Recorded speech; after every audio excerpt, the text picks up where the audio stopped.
Шинэ ач хүн гарч ирсэн Ронёг ямар адал явдал хүлээж байгаа бол хэрвээ та өмнөх хоёр ангиа үзээгүй бол description хэсэгт байрлах линкээр ороод үзээрэй. За ингээд кинонд орцгоё.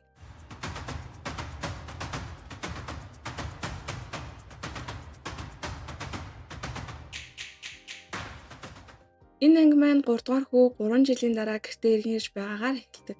Өмнөх ангийн төгсгөлд гарсан цэргийн хувцастай дүр нь 3 дугаар хүү биш. Харин гэмтлээс болоод ой санамжаа алдан яг л 5 настай хүүхэд шиг сэтгэх үйтэй болсон 3 дугаар хүүг гудамжинд явж байхад нь олоод иргэний үнэмлэхээр нь таниад авч ирсэн хүн байдаг.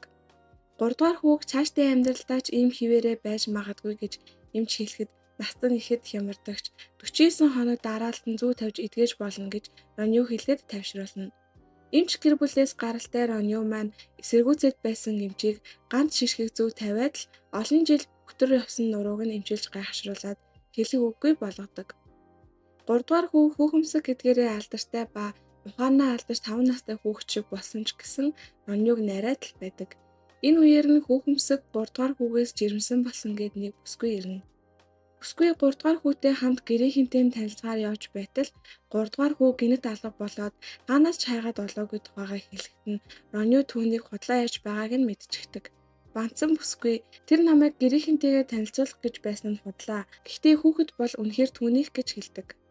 Жи захирал бүсгүйг үнэн ярьж буй эсхийг нь асуухаар 3 дугаар хүүгийн жолоочийг дуудах бөгөөд жолооч нь Жан Лилийг танин өмнө нь өчнөө уулзаж байсан гэж хэлээд Роню түүнийг үнэн ярьж байна гэж үзснээр настан бүсгүйг Жи гэрт байхыг зөвшөөрөөд хязгааргүй эрэхтэй картаа хүртэл өгдөг. Дараагийн өдрөөс бүсгүйн жинхэнэ төрхөн танигдаж эхэлдэг. Өрөөнд нь байсан үнэт эдлүүдээс кармалж жимс авч ирсэн үйлчлэгчийн өдөөс жимсийг нь шидээд хүлэн гэмтснээс болоод өвдөглөж чаддаггүй үйлчлэгчийг хүртэл сүгдэж байгаад сэвхийг тушаадаг. Үүнийг нь харсан 3 дугаар хүү хорон санаатан гээд бүсгүй рүү тоглоомон буугаар шүршиж эхлэхэд бүсгүй 3 дугаар хүүгийн жолоочийг дуудан ирүүлдэг. Бүсгүй жолооч хоёр хоорондоо холбоотой болох нь тодорхой болж жолооч 3 дугаар хүүг сургаг нэрийдлээр толгоогоор нь хан мөргүүлчихдэг. 3 дугаар хүүг уйлгыг нь сонссон Роню 4 дугаар хүү танхаа сурагч 3 яаран хурж ирнэ. Жолооч нь 3 дугаар хүүг унчсан юм аа яваад тос бүрхэж өгөөд ирье гэж авч яваад сүрдүүлэх гэж оролддогч 3 дугаар хүү жолоочоо цогсон гэдгийг үнээр нь хэлчихдэг. Ууралсан Роню жолоочийг алгадаж унаахад бүсгүй жолоочийг өмөрч эхлэх ба энэ үед нь настан ирж жолоочийг хөөн явуулаад харин Ронюг доромжилж илтгэвлээд байсан бүсгүйг номонд нь оруулж бүх хангамжийг нь хураан авдаг. Роню нэгэн эртний судар уншиж байгаад 3 дугаар хүүг 2-7 хоногийн дотор бүрэн эдгэж чадах зүү тавих арга олдог. Роню ихний зүүг тавихад 3 дугаар хүү нэг зүйл саналаа гэж хэлэхэд нь бүсгүй ихэд баярлдаг. Тэгсэн тэр сансан зүйл нь танхаа сурагчийн багадаас ахилгагуйтаж байсан нууцнд байдаг.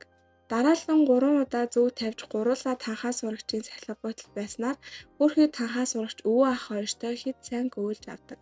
Үзэгдэл солигдоход жолооч жирэмсэн бүсгүй хоёр машин дотор их л нухацтай ярилцаж байдаг. Жолооч нь мөрөөдөө тоглоомын өрөө дарахын тулд цагийг нь хулгаасныг нь мэдсэн 3 дугаар хүү өөрөө очиж хэрэгээ хүлээгээрэй гэж хэлсэн байна. Хамаг хэрэг нь илчлэгдэхээс айсан жолооч 3 дугаар хүүг мөргснөөр 3 дугаар хүү ийхүү гимцэн нь тэр байжээ. Үгээрч зогсохгүй баяжхын тулд бүсгүйтэй нийлж худал зал зохиож Жигэрт оруулсан бөгөөд хүүхдэрээ шалтгаалan олж авсан энэ хүн нь Ронюгоос болж үгүй болох нь гэж бодсон хоёр Ронюг зайлуулахаар шийддэг. Ингээд настан Жи захирал хоёрын Ронюд бэлгэлсэн спорт машиныхын торомсыг нууцаар эдэлчихдэг. Машиныг нь эвдсэнийг мэдээгүй Роню шинэ машинаа унаж үзэхээр явах гэхэд нь танхаа сурагч 3 дугаар хүүгээс өрсөн Ронютай хамт явна. Роню танхаа сурагч хоёрыг машиндаа суугаад явахыг нь жолооч бүсгүй хоёр холоос ажиглаж байх ба энэ үед нь 3 дугаар хүү удирдлагатай машинаа тушиж байгаад тэр хоёрын Ронюг хөнөөх гэсэн хорон яриаг нь олоод сонсчихв. Нөгөө талд Ронюг их хурдтай яваад байсанд нь гайхсан танхаа сурагч яагаад ингэж яваад байгааг нь асуухад Роню юу ч болоогүй юм шиг машиныг нь хэн нэгэн оролцсон байна, тоормос ажиллахгүй байна гэж хэлдэг. Энийг нь сонссон танхаа сурагч зүрхэн хамаараа гаргашдаг. Ронюг аюулд орсныг мэдсэн 3 дугаар хүү сандран гүйж байгаад шатнаас унждаг. Чимээгээр нь Жи захирал хурж ирэхэд 3 дугаар хүү Ронюд муу зүйл тохиолдох гэж байгааг хэлээд ухаан алдаж Жи захирал настан 4 дугаар хүү 3 яарчлан Ронюгийн араас хөдөлдөг. Машин нь 350 км/цагийн хурдтай явж байхад Роню тайван байдлаа огтхонч алдахгүйгээр барахгүй. Явж байгаа замынхаа төгсгөлд хурд сааруулагч тавихыг Жи захиралд даалгадаг. Энэ үед нь танхаа сурагчийн сүнс нь бараг биенээсээ гарсан байх уу. Жи захиралж даалгасан ёсоор хурд сааруулагчийг байрлуулж Ронюгийн уран жолоодлогын ачаар ямар ч бэртэл авалгүй өнгөрч чаддаг. Дөнгөж саяхан л жолооны үнэмлэх авлаа гэд баяр хүргэж машин биелүүлсэн байхад яаж ингэж уран жолоодож байгааг нь танхаа сурагч гайхаад 4-р хүү Элен Цэмээгийн намтар дээр дайны жилүүдэд уран жолоодлогынхаа ачаар цэргийн нууц материал зөөвөрлөж байсан баатарлаг үйлстэн гэж бичсэн байсныг нь хэлдэг. Хорон төлөвлөгөөнд бүлэггүйцснээр жолооч бүсгүй хоёр яг зүгтгаар төлөвлөд хилээр гарах гэж байхад нь Жи гэрийнхэн амжиж ирэн тэднийг зогсоодог. Тэднийг барих гэхэд нь бүсгүй Жи гэр бүлийн 3 дугаар хүүгийн хүүхдийг тээж байхад тэд намайг ядуу гэж доромжлон хөнөөх гэж байна гэд худлаач үжиглээд уйлж эхэлдэг. Том гэцтэй жирэмсэн хүн газар суучгаад уйлаад байсанд хүмүүс бүгд түүнд итгэн Жи гэрийнхнийг муу зүйл хийж байна гэд ярилцаж эхэлдэг. Энэ үед нь тэдэн дээр 3 дугаар хүү ой санамж нь сэргэж хэвэн болсон байдалтайгаар ирдэг. Тэгээд бүх хүмүүст бүсгүйг таних нь битгийхэл харч байгаагүй гэдгийг хэлдэгч бүсгүй хайрууд нь 7 хоног бүр өөр хүнтэй уулздаг хүүхэмсэг гэр болохоор намайг санахгүй байгаа юм гэж гүрээдэг. Тэгсэн 3 дугаар хүү өмнө нь уулзаж байсан бүх эмэгтэйгийнхээ нэр царай зүсийг тодхон санаж байдгаа хэлээд тэр бүх нэрсээ хэлж эхэлдэг. Нэг цаг өнгөрсөн ч нөгөө нэр нь бүр дуустдаггүй. Тэр бүх нэрэнд нь бүсгүй нэр байхгүй хэлээд өмнөх бүх эмэгтэйтэйгээ биеэр биш зөвхөн зүрх сэтгэлээрээ л холбогдож байснаа хэлнэ. Ронюч судсыг нь барин үзэж баталгаажуулснаар бүсгүй сандарч мэдэн л гээд байсан ийм зүйлийг нь мэдэхгүй байхдаа яах вэ гэд жолооч руу орилсноор тэдний булгаан ийхүү бүх хүмүүсийн өмнө ил болдог. Ууралсан жолооч хутга барин дайрагч манай Роню түүнийг ганц зохиол унгаачихдаг. Настан 3 дугаар хүүгийн асуудлаас болоод хойшлуулад байсан ахмадын сургуульдаа явж эхлэхэд түүнтэй өргөлж өрсөлдөж байдаг хай өвгөн ч явахаар болдог. Хай өвгөн танхаа сурагчийг ямар ч чадваргүй гэж хоолоод байсан ч Роню түүний нууц авьяасыг илрүүлнэ. Хэдийгээр танхаа сурагч хичээлдээ тааруулж маш хурдан гүйдэг мөн спортын авьяастай байх бөгөөд түүгээрээ ч амжилт гаргана. Сургуульд орсон Настан гэртээ үзэгдэхээ болж үнэртээ ус цацаад гараад явдгийг нь анзаарсан 4-р хүү өвөөгөө дурлсан гэж бодож байгаагаа хэлснээр Роню 4-р хүү танхаа сурагч 3 Настангийн араас нь дагна. Тэднийг очиход Настан нээрэл нэг эмээтэй их дотно байдаг. Гэрийнхэн нь Настан гэртээ ирэхэд нь юу болоод байгаа талаар нь асуухад Настан ч ичингүүрэн тэр эмээд дурлсан гэдгийг хэлнэ. Тэдний харилцаа тодорхойгүй байгаа. Сэтгэлийн өвчлөх зориг хүрэхгүй байгаа талаараа ээжтэй эхлэхэд Роню түүнийг дэмжиж хүлээн зөвшөөрөгдөх эсхээсээ үл хамааран сэтгэлийн өвчлөх зоригтой байхыг нь сануулж нөхрийнхөө сэтгэлийн өвчлөгтэй өгч байсан зүйлийг Настанд өгдөг. Маргааш нь Настан сэтгэлийн өвчлөгтэй бэлдэж сэтгэлийн үгээ хэлж байхыг нь нөгөө эмээ араас нь сонсоод зөвшөөрч байгаагаа хэлнэ. Настан гэртээ догтлоод байж байхад нь гаднаас гэнэт хай өвгөн ирээд миний найз охиныг булаалаа гэд орилж эхэлдэг. Настны үерхэж буй эмээд хай өвгөн ч мөн сайн болсон байх бөгөөд нөгөө рүү эмээ чинь бүр хай өвгөнтэй давхар үерхэж байгаа болж таардаг. Тэгээд ч зогсохгүй Ронюгийн зүйлтийг зарчсан гэдгийг нь мэдсэн Жи Настан уурлаж рүү эмээтэй уулзахаар явна. Үнэн дээр хай өвгөтэй чаатлаж үерхсэн хүн нь рүү эмээ биш эмээгийн ач нь байжээ. Эмээд нь баян өвгөнөр хандтай болохыг мэдчихэд хай өвгөтэй эмээгийн өмнөөс чаатлаж үнтэй хаш бугуучийг нь авмаар байгаагаа хэлээд Ронюгийн зүйлтийг ч бас зарсан байдаг.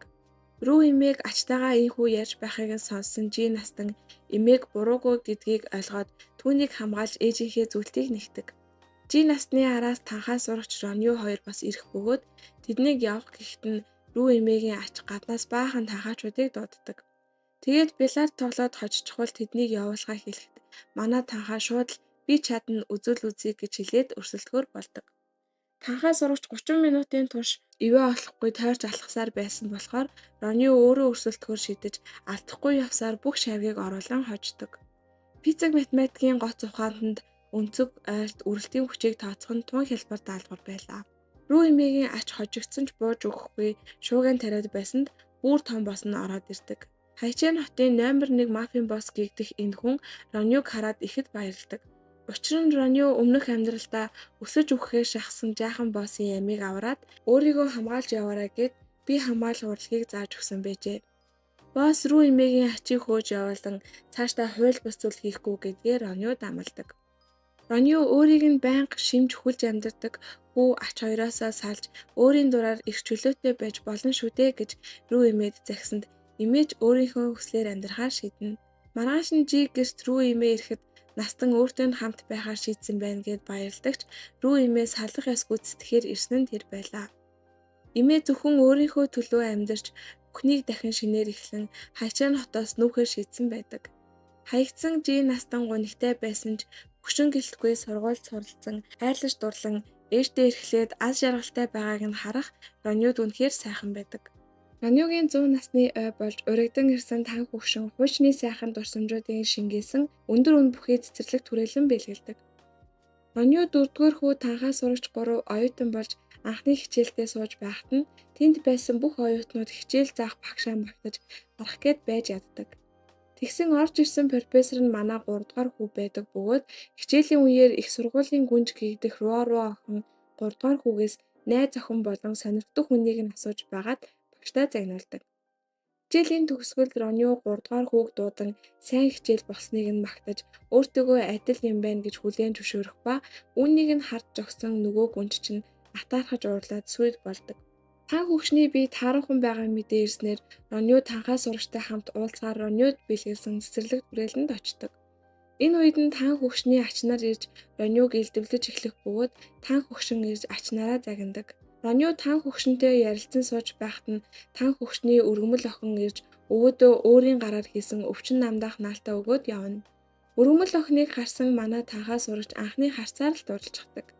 Өв залгамжлагчаа дахин бодож үзнэ гэдгийг нь сонссон тан хөгшний ач нар өвөөгөө хорлохоор шийдэж хортой цай бэлдээд ялганд нь Ронюг хүтэхээр тохирдог.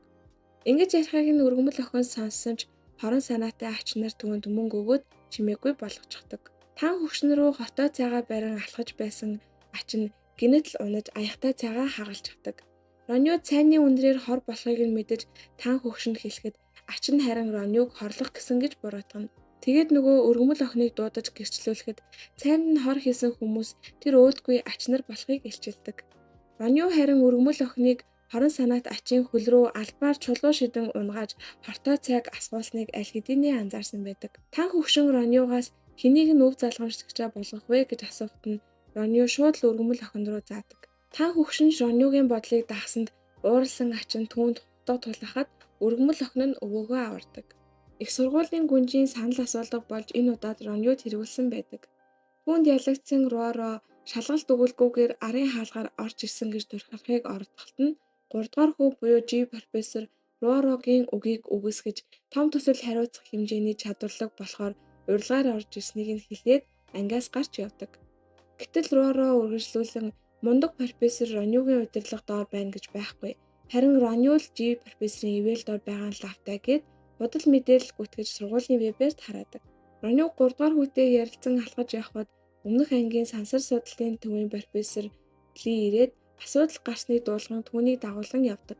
Үүнийг нь харсан оюутнууд Ронюг муу хэлж доромжилж байгааг нь сонссон 3-р хүү Руорог нэрвүү пост оруулсныг нь мэдээд үүнийг нь илчилэхэд Роню татаархсандаа худал мэдээлэл тараасан нь олонний өмнө ишлэгдсэн Руоро цагдаа нарт баригдан явна. Тан хөгшнийг нэг их удахгүй гэдэг гунигт мэдээг сонссон Роню түүн дээр очдог. Тан хөгшин Ронюгаас шатар нүхийг гуйснаар Роню түүний хүслийг биелүүлнэ. 80 жилийн өмнө тоглож байгаад дуусгаж чадалгүй гацсан яг тэр нүүдлээсээ эцсийн удаа хамтдаа тоглож байгаа нь тэр байлаа. Ронюг хорлосноосоо болж сургуулиасаа хөөгцөн Руоро сургуулийн дэд захирал ахаасаа Ронюгийн лабораторийн түлхүүрийг аваад нууц материалыг нь хулгайлж гадны тагнуулд өгчдөг. 2 сарын дараа Роню улс орны том төслийг удирдаж ажилласан тул шагнал авах болоод Лайт хаус улсад ирэх үед нь гинэт л Ронюг улсынхан төслийг хулгайлсан гэд аваад явчихдаг. Тэд Ронюг улсынхан хууль тогтоомжийг мэдэхгүйг далимдуулан хорин гэж дарамтлаж байгаад үндсэн төслийнхэн бүх мэдээллийг авах зорилготой байдаг. Гэхдээ манай Ронюд мэдэхгүй чадахгүй зүйл байхгүй тул өөдөөс нь хуулийн заалт уншиж хариу сүрдүүлээд арбитрийн шүүхээр орохыг шаарддаг. Шүүх хурал ихэж тэд Ронюг өөрсдийнх нь төслийг хулгайлсан хэмээн гүтэгдэгч Роню итгэл төгсөөр энэ бол манай улсын олон эрдэмтдийн хамтын бүтээл нүр их хөдөлмөрийн үр дүн гэж хэлдэг. Үргэлжлүүлэн Роню өөрийн төсөлдөө нуусан нууц үгээр гарган ирж нийтэд харуулхад хятад улсын элчин сайд ирж иргэнээ хамгаалан үгээ хэлснээр хамтдаа ялалт байгуулж Ронюг цагаатгадаг. Ронюгийн Лайтхаус усад очих болсон хамгийн том шалтгаан нь энэ усад ирээд эрдэмтдээ аврах гэж байгаад өөрөө амь эрсэлсэн нүхнийхөө шарилыг авч явах байлаа.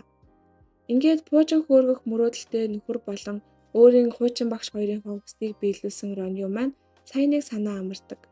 Үзэгдэл солигдож нэгэн эрэхтэй машинд мөргүүлээд босч ирэхдээ намайг Жисин Ян гэдэг миний эхнэр бол Роню гэж хэлснээр 3 дугаар анги маань төгсдөг. 18 настай эмээг киноны 3 ангийн туршиханд байсан та бүхэндээ баярлалаа. Таалагдсан бол лайкад дараа сэтгэлээ үлдэхээ битгий мартаарай. Дараагийн анги нь аль хэдийний зураг авалт нь эхэлсэн явж байгаа болохоор цацсныхан дараа 4 дугаар ангиар иргэн уулзцгаая. Тэр болтол манай сувагт хятад богино дараа модон тайлбар тогтмол орох бөгөөд цаг алдалгүй үзхийг хүсвэл subscribe дараад хүлээж байгаарай.